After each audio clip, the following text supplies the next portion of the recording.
여러분 안녕하세요. 비밀상속녀 제10화 마지막 화입니다. 지난 9화 우리는 혜린의 처절한 참회와 상상도 못한 마지막 제안 앞에서 고민하는 순심의 모습을 지켜보았습니다. 저를 당신의 복수의 마지막 도구로 써달라는 겁니다. 과연 순심은 이 제안을 받아들이고 그녀를 용서할 수 있을까요? 오늘 10화에서는 마침내 순심이 모든 결정을 마치고 자신만의 새로운 왕국을 건설해 나가는 마지막 여정이 시작됩니다. 증오와 복수를 넘어선 더 위대한 가치, 그녀의 이야기가 지금 펼쳐집니다. 순심은 혜린의 편지를 밤새도록 읽고 또 읽었습니다. 그녀의 마음속에서는 수많은 감정들이 폭풍처럼 휘몰아쳤습니다. 혜린은 송 여사의 피해자이기도 하다. 하지만 그녀 역시 나를 30년간 괴롭혔던 원수다. 강민혁 변호사와 최 영감은 순심을 찾아와 다시 한번 신중하게 조언했습니다. 회장님, 혜린 씨의 제안은 위험합니다. 또 다른 계략일 수 있습니다. 아가씨, 그 아이는 믿을 수 없는 독사입니다. 절대 마음을 주시면 안 됩니다. 하지만 순심은 고개를 저었습니다. 두 분 말씀도 옳습니다. 하지만 이제 제 복수는 끝났습니다. 더 이상 증오와 복수로 제 인생을 낭비하고 싶지 않습니다. 저는 혜린 씨를 용서하는 것이 아니라 그 아이에게 속죄할 기회를 주려고 합니다. 그것이 우리 모두의 과거를 청산하고 미래로 나아가는 유일한 길이라고 생각합니다. 마침내 순심은 혜린을 다시 만났습니다. 교도소 면회실. 이번에는 순심의 옆에 강민혁 변호사가 동석했습니다. 순심이 혜린의 눈을 똑바로 쳐다보며 말했습니다. 박혜린 씨, 당신의 제안을 받아들이겠습니다. 혜린은 믿을 수 없다는 듯 순심을 올려다보았습니다. 정말이세요? 네. 하지만 조건이 있습니다. 순심의 목소리는 단호했습니다. 당신은 우리 송은 그룹을 좀먹고 있는 모든 썩은 뿌리들을 내게 넘겨줘야 합니다. 송 여사의 피자금, 조직, 남은 신복들, 그리고 당신이 아는 모든 과거의 비리들, 모든 것을 숨김없이 밝혀야 합니다. 그리고 당신의 죄는 감옥에서 모두 치러야 합니다. 가명을 위한 거래는 없습니다. 오직 진정한 속죄를 위한 기회일 뿐입니다. 혜린은 망설이지 않았습니다. 네. 어떤 조건이든 따르겠습니다. 무엇이든 말씀하십시오. 그녀의 얼굴에 맺힌 눈물은 과거의 오만함이 아닌 진심 어린 참회였습니다. 혜린은 그 즉시 움직였습니다. 감옥 안에서 그녀는 송 여사의 마지막 남은 충신들과 은밀하게 연락을 취했습니다. 그들은 혜린이 어머니의 복수를 위해 돌아왔다고 믿었습니다. 혜린은 그들에게 송 여사의 숨겨진 비밀 계좌와 비리 증거들을 빼돌려 오도록 지시했습니다. 그녀는 자신이 알고 있는 송 여사의 모든 부패 네트워크를 순심에게 넘겨주었습니다. 순심과 강민혁 변호사는 혜린이 제공한 정보들을 바탕으로 송은 그룹의 마지막 남은 암덩어리들을 제거하는 대대적인 숙청 작업을 시작했습니다. 숨겨진 차명 계좌들이 속속들이 밝혀지고 송 여사의 피자금을 관리했던 늙은 임원들은 모두 법의 심판대에 올랐습니다. 송은 그룹은 마침내 모든 썩은 뿌리를 도려내고 깨끗한 새싹으로 다시 태어나기 시작했습니다. 혜린은 자신의 모든 죄를 감옥에서 치렀습니다. 징역 3년의 형기를 모두 마친 그녀는 가족이나 친구 그 누구의 마중도 없이 홀로 출소했습니다. 화려했던 박혜린 상무는 이제 없었습니다. 초라한 옷차림의 그녀는 곧장 빛과 소금 재단으로 향했습니다. 순심은 그녀를 따뜻하게 맞이했습니다. 와줘서 고맙습니다. 혜린은 재단에서 가장 낮은 곳부터 시작했습니다. 아무도 모르는 익명의 자원봉사자로 그녀는 재단에 찾아오는 수많은 피해자들의 이야기를 듣고 자신이 저질렀던 죄와 마주했습니다. 혜린은 더 이상 과거의 오만한 공주가 아니었습니다. 자신이 저지른 잘못을 인정하고 속죄하며 타인을 위해 봉사하는 삶 속에서 그녀는 마침내 자신의 존재 이유를 찾아가는 듯 보였습니다. 송은 그룹은 박순심 회장의 리더십 아래 눈부시게 성장했습니다. 이제 더 이상 과거의 부정부패와는 거리가 먼 윤리적이고 투명한 경영의 상징이 되었습니다.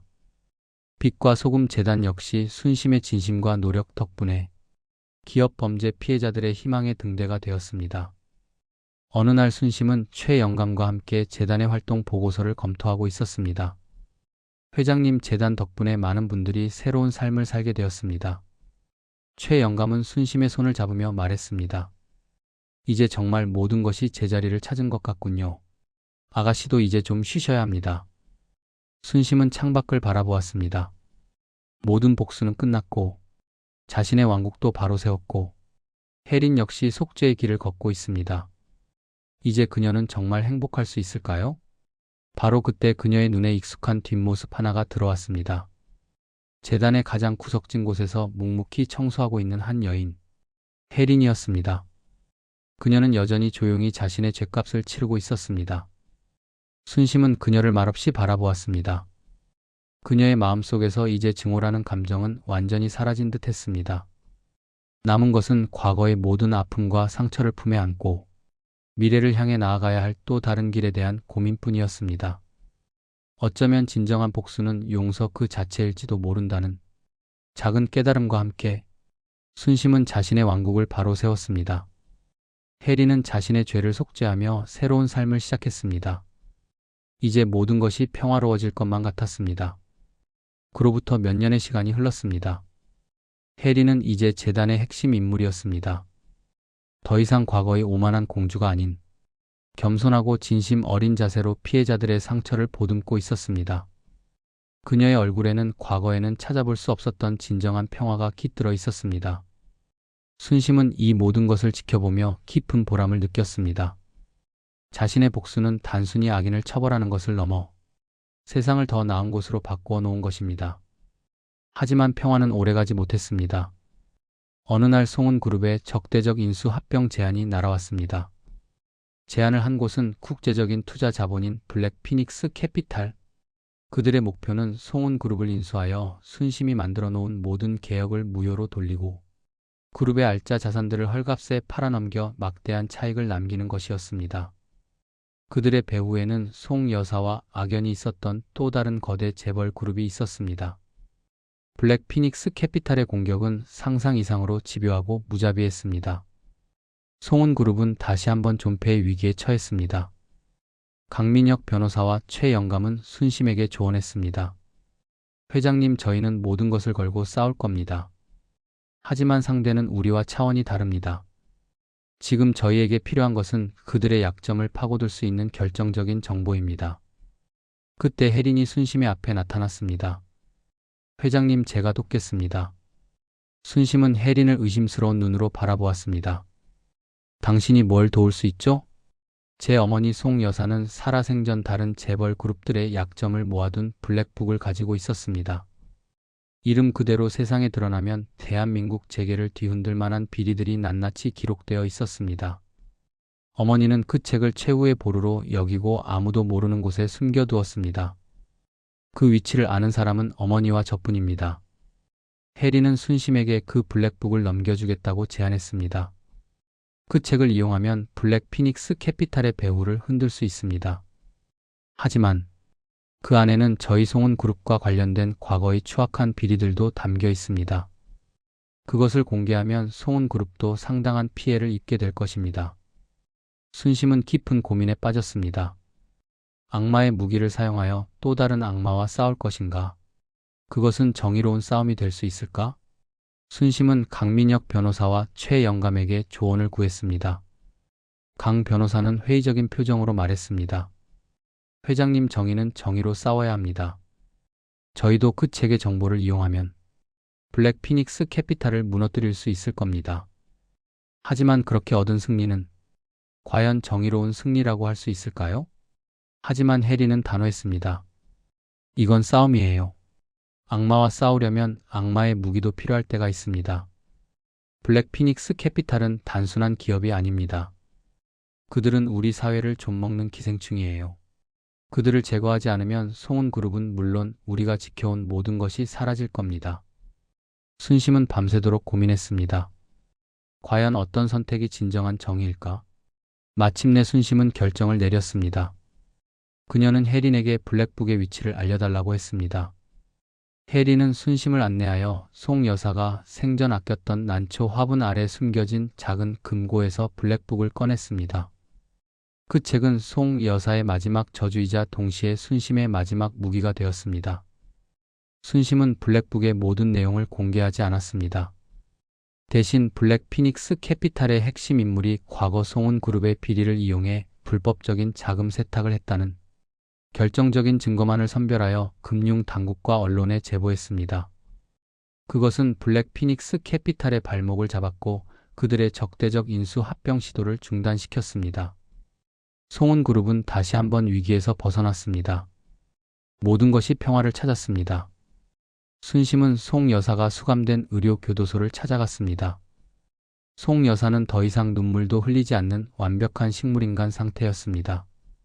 순심은 말없이 그녀의 침대 곁에 예전에 그 온실에서 보았던 하얀 난초 화분을 놓아두었습니다. 그녀는 송 여사에게 어떤 말도 하지 않았습니다. 그저 그녀의 지난날을 침묵 속에 내려놓았습니다. 그것은 용서가 아닌 치유와 평화의 시작을 알리는 순심만의 방식이었습니다. 순심은 더 이상 복수를 위해 살지 않았습니다. 그녀의 삶은 이제 과거의 상처를 치유하고 미래의 희망을 만드는 데 바쳐졌습니다. 그로부터 1년 후, 송은 그룹의 상징이 된 빛과 소금 재단의 연례 행사가 열렸습니다. 전국에서 모인 기업 범죄 피해자들과 그 가족들이 재단이 준 희망과 새로운 삶에 대해 이야기했습니다. 순심은 행사장을 둘러보았습니다. 그녀의 곁에는 강민혁 변호사와 최영감 그리고 혜린이 함께했습니다. 혜린은 재단의 부의사장으로서 순심의 가장 든든한 조력자가 되어 있었습니다. 그녀의 얼굴에는 과거의 그늘은 사라지고 진정한 행복이 깃들어 있었습니다. 순심은 연단에 올랐습니다. 저는 이 모든 과정에서 깨달았습니다. 진정한 복수는 파괴가 아닌 치유이며 증오의 연쇄를 끊고 희망의 씨앗을 심는 것이라는 것을요. 그녀의 연설에 박수갈채가 쏟아졌습니다. 그녀는 더 이상 과거의 식모가 아니었습니다. 자신의 운명을 스스로 개척하고 세상을 더 나은 곳으로 바꾸어 놓은 진정한 여왕이었습니다. 그녀의 얼굴에 평화로운 미소가 번졌습니다. 긴 겨울이 지나고 드디어 그녀의 인생에도 따뜻한 봄이 온 것입니다. 그녀는 진정으로 행복했습니다.